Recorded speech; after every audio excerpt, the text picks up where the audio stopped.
നിങ്ങൾക്കറിയാമോ, ലോകമെമ്പാടുമുള്ള യഹൂദരുടെ വാഗ്ദത്ത ഭൂമിയായ ഇസ്രയേലിൽ ഇന്ത്യൻ സൈനികർ രക്തവും ജീവനും നൽകി സമ്മാനിച്ച ഒരു ഭൂവിഭാഗമുണ്ടെന്ന് വിശ്വസിക്കാൻ പ്രയാസമുണ്ടോ?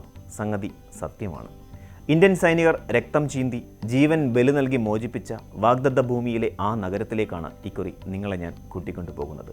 അതിനായി ആദ്യം നമുക്ക് ഇസ്രയേലിലേക്കൊന്ന് പോകാം.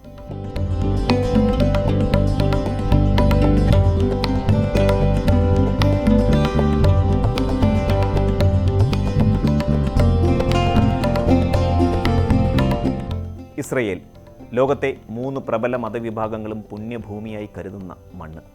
ഈ രാജ്യത്തിൻ്റെ വടക്കൻ തീരദേശമായ ഹൈഫ നഗരം.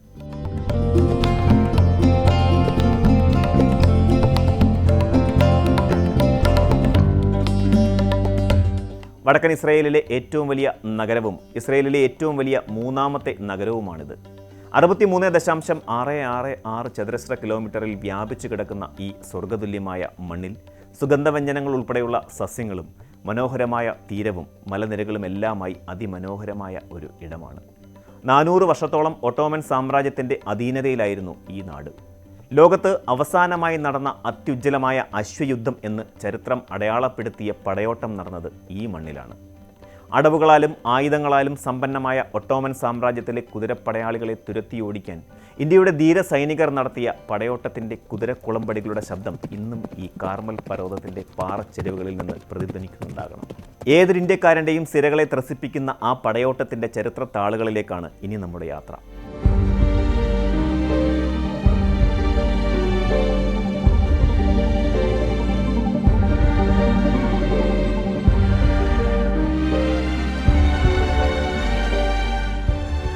കാലം 1918. 1ാം ലോക മഹായുദ്ധം കൊടുമ്പിരി കൊണ്ടിരിക്കുന്ന സമയം.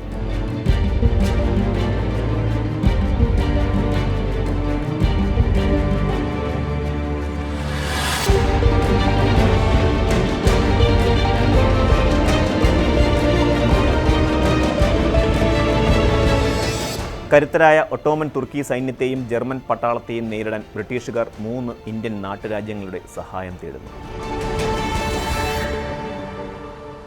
കാർമൽ മലനിരകൾക്ക് താഴെ കണ്ണു ചിമ്മും വേഗത്തിൽ കുതിരമേൽ പായുകയും കുന്തങ്ങൾ നെഞ്ചു പിളർത്തുകയും ചെയ്യുന്ന ഒട്ടോമൻ സൈനികരെ നേരിടാനാണ് ബ്രിട്ടീഷുകാർ ജോധ്പൂർ, മൈസൂർ, ഹൈദരാബാദ് നാട്ടുരാജ്യങ്ങളിലെ അശ്വസേനയെ ഇവിടേക്ക് നിയോഗിച്ചത്.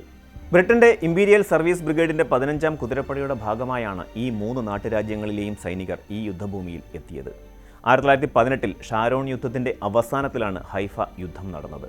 ഷാരോളിൽ നിന്ന് ഏകദേശം 50 മൈൽ അകലെയുള്ള എസ്ഡ്രോലോൺ സമതലത്തിൻ്റെ വടക്കു പടിഞ്ഞാറൻ അറ്റത്താണ് യുദ്ധം അരങ്ങേറിയത്. മൈസൂരിൻ്റെയും ജോധ്പൂരിൻ്റെയും കുതിരപ്പടയാളികൾ കാർമൽ മലനിരകൾക്ക് താഴെ അശ്വവേഗം കൊണ്ട് ചക്രവ്യൂഹങ്ങൾ തീർത്തപ്പോൾ ഒട്ടോമൻ തുർക്കി സൈന്യത്തിൻ്റെയും ജർമ്മൻ പട്ടാളത്തിൻ്റെയും ആത്മവീര്യം ചോർന്നു. ഇന്ത്യൻ പടയാളികളുടെ കുന്തമുനകളിൽ 100 കണക്കിന് ശത്രു സൈനികർ പിടഞ്ഞു വീണു. പരിക്കേൽക്കുന്ന സൈനികരെ ചികിത്സിക്കുക എന്നതായിരുന്നു ഹൈദരാബാദിൻ്റെ കടമ. 1918 സെപ്റ്റംബർ 23-ന് കരുത്തരായ ഒട്ടോമൻ തുർക്കി സൈന്യവും ജർമ്മൻ പട്ടാളവും ഇന്ത്യൻ സൈനികരുടെ പോരാട്ട വീര്യത്തിന് മുന്നിൽ അടിയറവ് പറഞ്ഞു.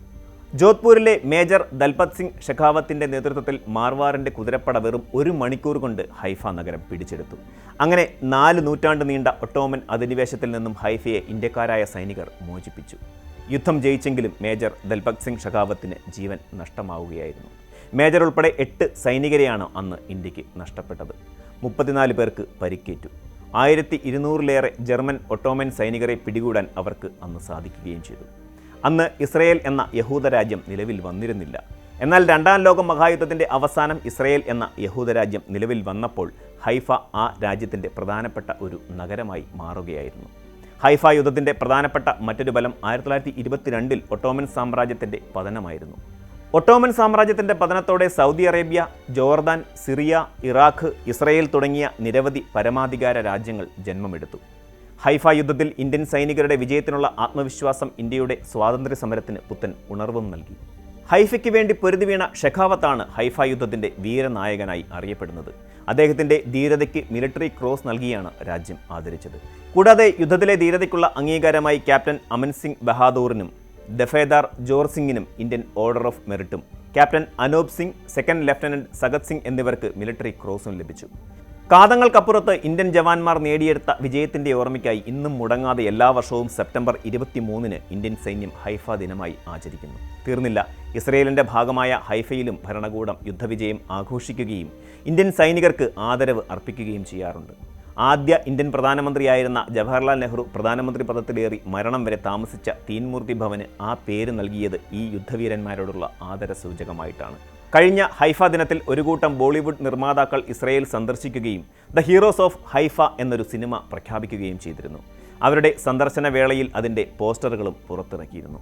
ഇന്ത്യൻ സൈനികരുടെ ധീരതയുടെ ഇതിഹാസ കഥ സെല്ലുലോയിഡ് സ്ക്രീനിലേക്ക് കൊണ്ടുവരാനാണ് ചിത്രം ലക്ഷ്യമിടുന്നത്.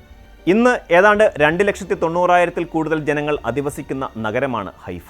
നഗരപ്രാന്തങ്ങളിലുള്ള ക്രയോട്ട്, ടിററ്റ് കാർമൽ, ഡാലിയറ്റ്, അൽ കാർമൽ, നേഷർ എന്നിവിടങ്ങളിലുമായി 3 ലക്ഷം ജനങ്ങളും താമസിക്കുന്നുണ്ട്.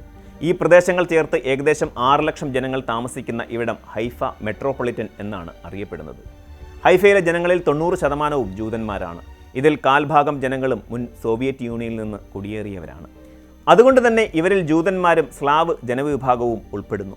ബാക്കിയുള്ള 10% അറബ് വംശജരാണ്. ഇവരിൽ ബഹുഭൂരിഭാഗവും ക്രിസ്തുമത വിശ്വാസികളാണ്. യുനെസ്കോയുടെ ലോക പൈതൃക പട്ടികയിൽ ഉൾപ്പെട്ട ബഹായ് വേൾഡ് സെൻറ്റർ ഇവിടെയാണ് സ്ഥിതി ചെയ്യുന്നത്. ബഹായ് മതക്കാരുടെ ആഗോള തീർത്ഥാടന കേന്ദ്രമാണ് ഇത്. പ്രകൃതി ദൃശ്യങ്ങളാലും നിറങ്ങളാലും സുഗന്ധ ദ്രവ്യങ്ങളാലും രുചികളാലും കാഴ്ചകളാലും സ്ഥലങ്ങളാലും നിബിഡമായ ഈ നഗരം മെഡിറ്ററേനിയൻ സമുദ്രതീരത്തെ അത്ഭുത നഗരി എന്നും വിശേഷിപ്പിക്കപ്പെടാറുണ്ട്. മെഡിറ്ററേനിയൻ സമുദ്രതീരത്തെ ഈ അത്ഭുത നഗരിയെക്കുറിച്ച് ഓർത്ത് ഓരോ ഇന്ത്യക്കാരനും അഭിമാനിക്കാം. ഒപ്പം ഇന്ത്യൻ സൈന്യത്തെ ഓർത്തും. അതെ, വാഗ്ദത്ത ഭൂമിയിൽ ഇന്ത്യ വരദാനമായി നൽകിയ മണ്ണാണിത്. ഈ മണ്ണിൻ്റെ നനവിൽ ഇന്ത്യക്കാരൻ്റെ രക്തമുണ്ട്. ഇവിടുത്തെ കാറ്റിൽ ഇന്ത്യൻ സൈനികരുടെ ജീവനുണ്ട്. ഈ നാടിൻ്റെ ചരിത്രത്തിൽ ഭയലേശമന്യെ പൊരുതി ജയിച്ച ഇന്ത്യൻ പടയാളികളുണ്ട്. നാം രക്തവും ജീവനും നൽകി സ്വതന്ത്രമാക്കിയ ഭൂമിയെന്ന് കൈചൂണ്ടി പറയാവുന്ന ഒരിടമത്രേ ഇത്.